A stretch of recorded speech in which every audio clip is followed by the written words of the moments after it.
Back students. अब हम बात करेंगे response of organisms to abiotic factors. Different abiotic factors के अगेंस्ट में ऑर्गेनिजम्स रेस्पॉन्स कैसे देते हैं, है ना। Now we will talk about response of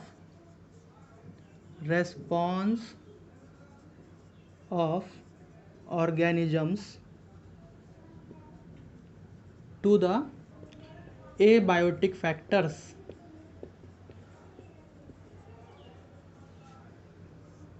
तो इसके अंतर्गत हमें समझना होगा, सबसे पहले एक टर्म होता है होम्योस्टैसिस। तो व्हाट इज़ होम्योस्टैसिस? होम्योस्टैसिस का मतलब होता है कि एक ऑर्गेनिज्म अपने इंटरनल बॉडी इन्वायरमेंट को कांस्टेंट रखने का प्रयास करे, है ना। इंटरनल बॉडी का जो उसका इन्वायरमेंट है, जब वो रिलेटिवली कांस्टेंट होगा तो मेटाबॉलिक इफ़िशियंसी अच्छी होगी, है ना। मतलब जितनी ज़्यादा समय तक वो अपना इंटरनल मेटाबॉलिज्म या कह सकते हैं कि अपने इंटरनल इन्वायरमेंट को स्टेबल रखेगा, उतना ही ज़्यादा उसकी मेटाबॉलिक इफ़िशियंसी होगी। तो अगर कोई ऑर्गेनिज़म अपने इंटरनल इन्वायरमेंट को स्टेबल रखने का प्रयास कर रहा है, इस प्रोसेस को हम कहते हैं होम्योस्टैसिस। तो we can write homeostasis. What is homeostasis? Homeostasis में हम लिख सकते हैं that internal environment is relatively constant. Simple word में इंटरनल इन्वायरमेंट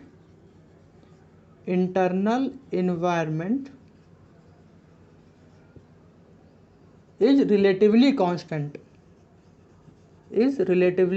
कांस्टेंट। मतलब कि इसको रिलेटिवली वर्ड इसलिए बोला गया क्योंकि इन बायोलॉजी कोई भी चीज़ एज इट इज़ नहीं होती, वो चीज़ें रेगुलेट होंगी, है ना। अप डाउन वो चीज़ें होती रहेंगी। तो इसी वजह से इसको बोला गया रिलेटिवली कांस्टेंट। वो उसको रेगुलेट करेगा, कभी इंटरनल इन्वायरमेंट हाई हो जाएगा या लो हो जाएगा इन सेंस, तो उसको मेंटेन करना, maintenance of stability of internal environment. Internal environment की स्टेबिलिटी को मेंटेन करना ही होम्योस्टैसिस होती है। तो जितना ज़्यादा इंटरनल इन्वायरमेंट, या फिर हम कह सकते हैं कि इंटरनल इन्वायरमेंट में जितनी कंसिस्टेंसी होगी, है ना, जितना ज़्यादा इंटरनल कंसिस्टेंसी होगी उतना ही ज़्यादा क्या होगा, उतना ही ज़्यादा मेटाबॉलिक इफ़िशियंसी होगा, उतना ही ज़्यादा उस ऑर्गेनिज्म का मेटाबॉलिक इफ़िशियंसी होगा। तो आई होप कि होम्योस्टैसिस वर्ड से आप फेमिलियर हो गए हैं। दूसरी चीज़, ड्यूरिंग इवोल्यूशनरी कोर्स, जैसे जैसे इवोल्यूशन हुआ ऑर्गेनिजम्स का, डिफरेंट ऑर्गेनिजम्स का इस अर्थ पे, वैसे वैसे क्या हुआ कि ऑर्गेनिजम्स ने होम्योस्टैसिस को मेंटेन करना स्टार्ट किया। अभी हम देखेंगे थोड़ी देर बाद में कि किस तरीके से जो ऑर्गेनिजम्स पहले इवॉल्व हुए, जैसे कि फिश हो गया, रेप्टाइल्स हो गए, एम्फीबियंस हो गए, ये सब पहले इवॉल्व हुए थे। तो इन लोगों में होम्योस्टैसिस ये मेंटेन नहीं करते हैं। लेकिन बर्ड्स हो गए और मैमल्स हो गए, मैमल्स सबसे एडवांस्ड ऑर्गेनिजम्स हैं जो कि इवॉल्व हुए हैं, ये लेटर पार्ट में इवॉल्व हुए हैं। तो ये लोग होम्योस्टैसिस की कैरेक्टर एग्जिबिट करते हैं। तो अब हम समझते हैं कि ऑर्गेनिजम्स कितने तरह के होते हैं, ठीक है। जितने भी ऑर्गेनिजम्स प्रेजेंट हैं, यहाँ पे एनिमल किंगडम की बात कर रहा हूँ मैं, जितने भी ऑर्गेनिजम्स प्रेजेंट हैं अर्थ पे, ये दो तरह के होते हैं। एक होता है रेगुलेटर्स, एक कैटेगरी होती है रेगुलेटर्स की, और दूसरी कैटेगरी होती है कन्फॉर्मर्स की। कन्फॉर्मर्स, है ना। रेगुलेटर्स वो ऑर्गेनिजम्स होते हैं जो कि होम्योस्टैसिस को मेंटेन करते हैं। तो we can write first point regulators में, मेंटेन होम्योस्टैसिस। ऐसे ऑर्गेनिजम्स रेगुलेटर्स कहलाते हैं जो होम्योस्टैसिस को मेंटेन करते हैं, है ना। इसमें एग्जाम्पल्स आते हैं आपके मैमल्स एंड बर्ड्स। एग्जाम्पल इसमें आते हैं mammals and birds. Mammals those animals जो कि यंग वंस प्रोड्यूस करते हैं, है ना कि एग। Mammals and birds.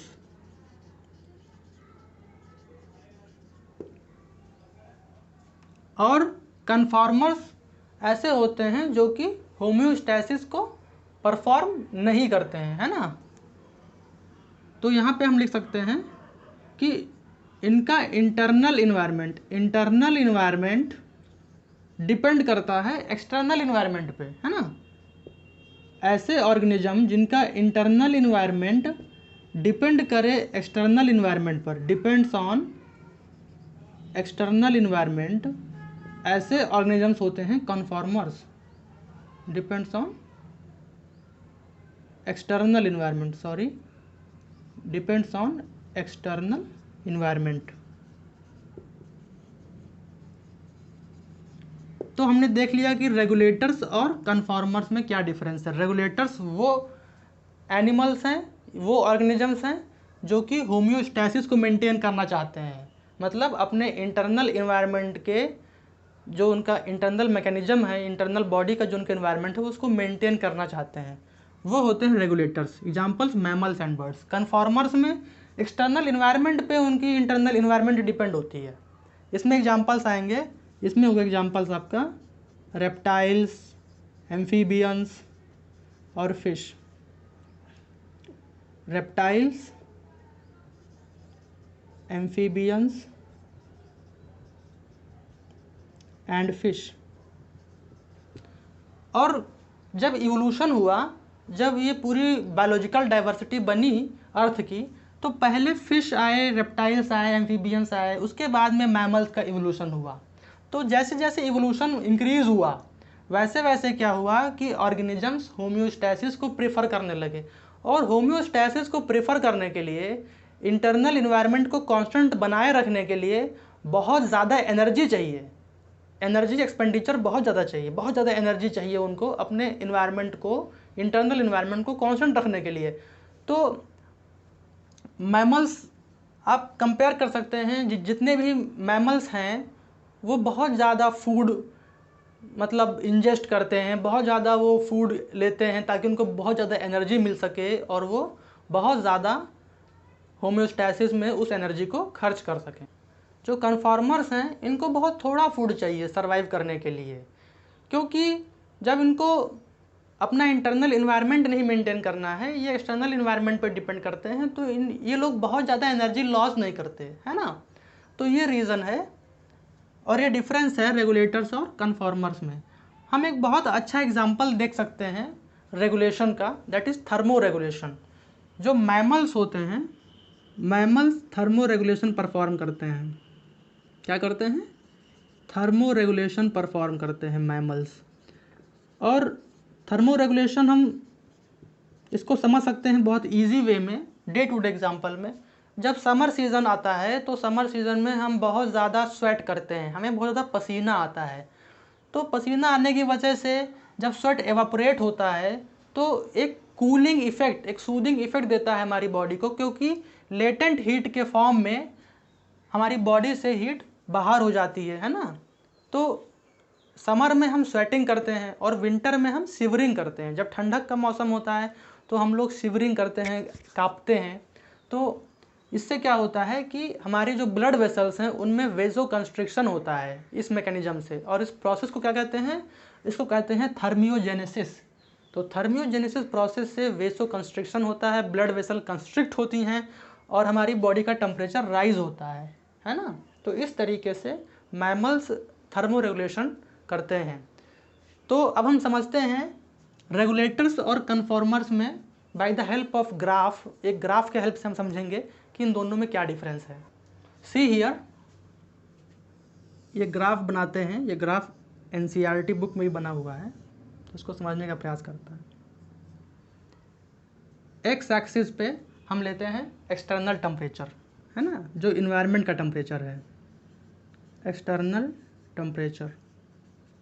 और वाई एक्सिस पे हम लेंगे इंटरनल बॉडी टेम्परेचर। क्या लेंगे? Internal body temperature. ठीक, ये वाई एक्सिस हो गया। तो एक ग्राफ ये है दिस वन, और दूसरा ग्राफ है दिस वन।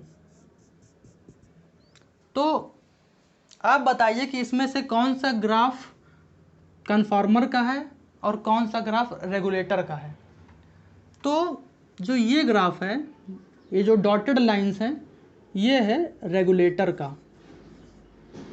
रेगुलेटर इसलिए क्योंकि एक्सटर्नल टेम्परेचर चाहे ज़्यादा हो, चाहे कम हो, चाहे ज़्यादा हो, इसका इफ़ेक्ट इंटरनल बॉडी टेम्परेचर पे नहीं पड़ रहा है ना। एक्सटर्नल टेम्परेचर चाहे ज़्यादा हो चाहे कम हो, इंटरनल बॉडी टेम्परेचर देखो इतना ही है, सेम है, कांस्टेंट है। So this is graph of regulator. और ये जो ग्राफ देख रहे हैं स्ट्रेट लाइन में, ये है कन्फॉर्मर का, ये है कन्फॉर्मर का। कन्फॉर्मर ऐसे ऑर्गेनिजम्स होते हैं कि यहाँ देखिए जैसे जैसे टेम्परेचर इंक्रीज़ हो रहा है वैसे वैसे इंटरनल बॉडी टेम्परेचर भी इंक्रीज़ हो रहा है। सपोज़ यहाँ पे एक्सटर्नल टेम्परेचर 10 डिग्री सेल्सियस मान लेते हैं, है ना, और यहाँ पे भी 10 होगा, ठीक। तो अगर इस पॉइंट पे हम बात करें तो एक्सटर्नल टेम्परेचर और इंटरनल टेम्परेचर दोनों सेम आ रहा है नियर अबाउट, है ना। वैसे ही अगर हम इस पॉइंट पे बात करेंगे तो एक्सटर्नल टेम्परेचर भी इंक्रीज़ कर रहा है और इंटरनल टेम्परेचर भी इंक्रीज़ कर रहा है।